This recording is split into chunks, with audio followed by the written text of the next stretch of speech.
নমস্কার দর্শক বন্ধুরা, রেস স্পোর্টসের পর্দায় আপনাদের সকলকে স্বাগত।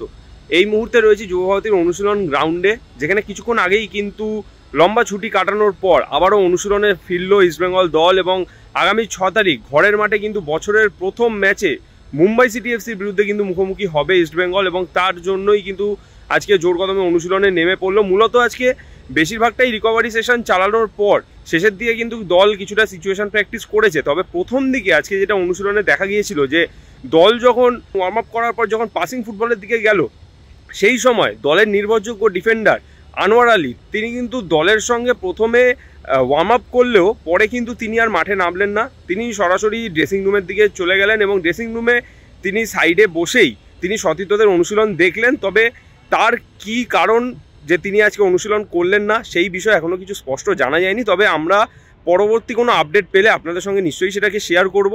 এছাড়াও যেটা আজকে অনুশীলনে দেখা গেছে যে সৌভিক চক্রবর্তী তিনি কিন্তু আজকে মূলত তার পুরোটাই রিহ্যাব করেছেন এবং তিনিও আজকে গোটা দলের সঙ্গে অনুশীলন করেননি। এছাড়া গোটা দল আজকে সিচুয়েশন প্র্যাকটিস সব কিছুই করেছে। এছাড়াও যেটা জানা গিয়েছিল যে সল ক্রেসপো তিনি চোটের জন্য আপনারা জানেন যে বেশ কিছুদিন তিনি মাঠের বাইরে ছিলেন এবং যেটা জানা গিয়েছিল যে তিনি 2 তারিখ দলের সঙ্গে যোগ দিতে পারেন। তবে আজকে তিনি দলের সঙ্গে যোগ দেননি, যেটা শোনা যাচ্ছে যে 2-3 দিন আরও হয়তো সময় লাগতে পারে তার চোট সারিয়ে ফিরে দলের সঙ্গে যোগ দিতে। এছাড়াও আপনারা জানেন যে চোটের কারণে মাদি তালাল ইতিমধ্যেই মৌসুম থেকে ছিটকে গিয়েছেন এবং সাউল ক্রেসপোর যে চোটটা রয়েছে তিনি ফিরবেন এবং দলের সঙ্গে মানিয়ে নেবেন।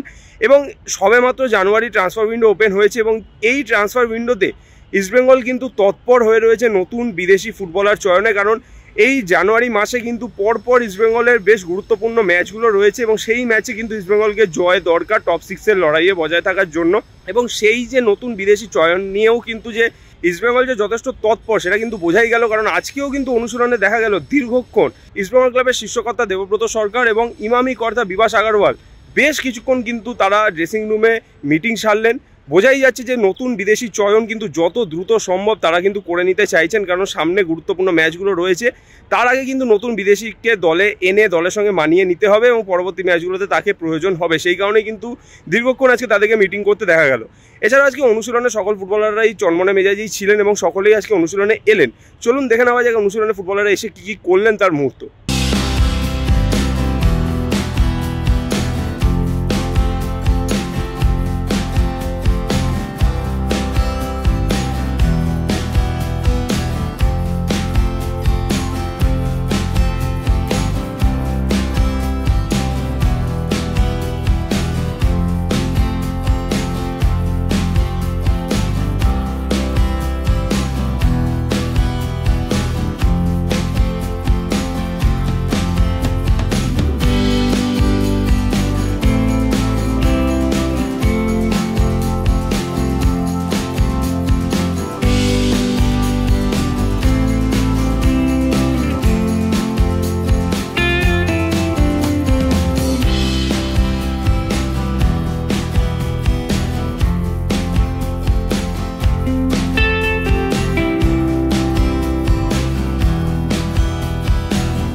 যুব ভারতী থেকে সায়ন দে, রেস স্পোর্টস।